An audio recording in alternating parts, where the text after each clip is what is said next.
eceleni uyabona lo nyaka ngihamba naye uDuthi Ntube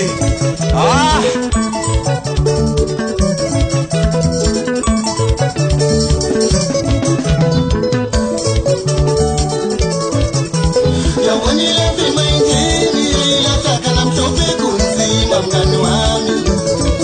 ukutanda susasona sokwile ngelinye ilanga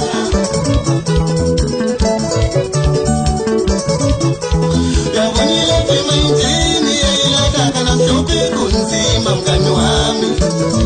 ukutanda susasona sokwile ngelinye ilanga.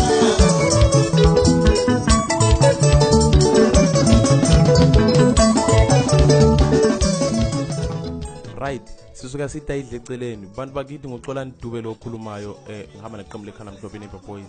Ngithi silitshele njalo silizwise ukuthi size nesingle track ingoma emnandi kakhulu kodwa bengahambi ngedwa ke ngihamba naye umfowethu uDuthi Ntube angazi ukuthi wena mfowethu uthini ngizwa nisesaba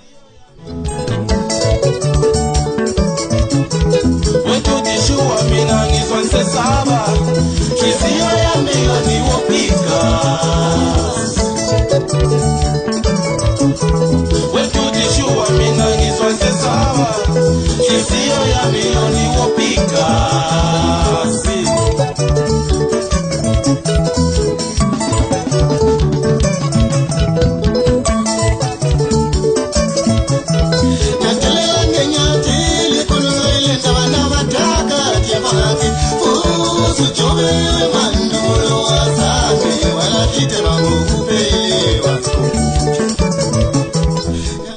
Doti man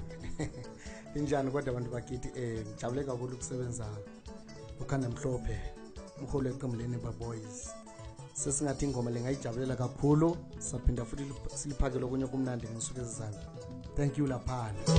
Yangelela ngenyadili kulungile ndabana bataka jefana kithi fuzo jobe mandulo asami wala kite mango kupelelwa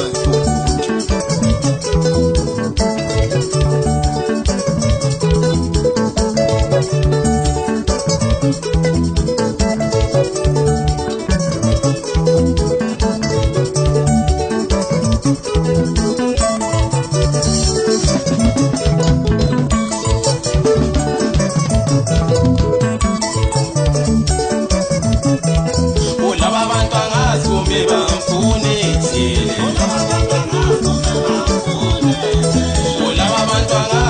bamfune ithile